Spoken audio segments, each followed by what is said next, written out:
Môre geliefde, welkom op hierdie sonnige maar koue Vrydagoggend. Die woord vir oggend is entoesiasties. En dan is die vraag: hoe entoesiasties is jy vir Jesus? En hoe entoesiasties is jy oor die goeie nuus van sy koninkryk? Ek en jy het soveel geleenthede om met entoesiasme betrokke te wees in God se koninkryk. Kom ons lees vanmôre in Filippense 2. Daarom het God hom ook uitermate verhoog en aan hom die naam geskenk wat bo elke naam is, sodat in die naam van Jesus elke knie sal buig vir diegene in die hemel en op die aarde en onder die aarde,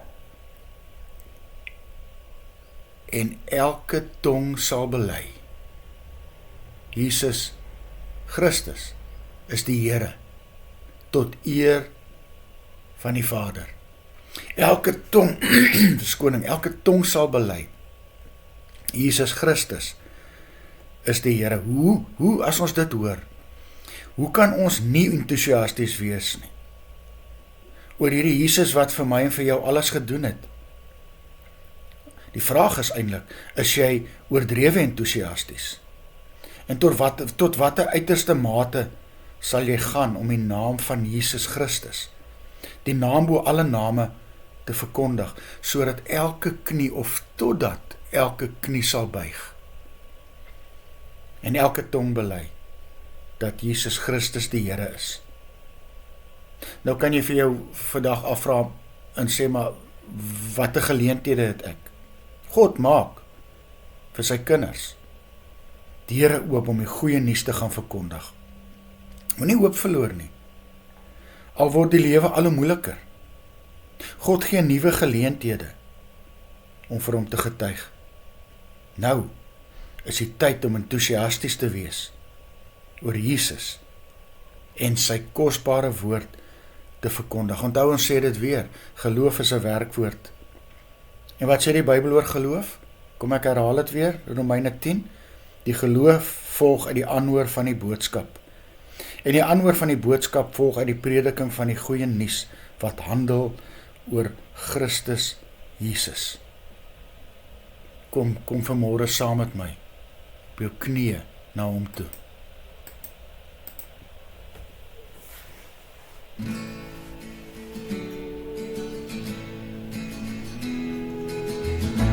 Lord, I come to you, let my heart be changed, renewed, flowing from the grace that I have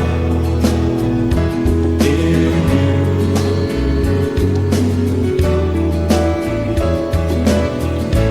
Lord, I come to know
Here Jesus, leer my hoe om my goeie nuus entoesiasties te verkondig, dat U, Jesus Christus, die Here is.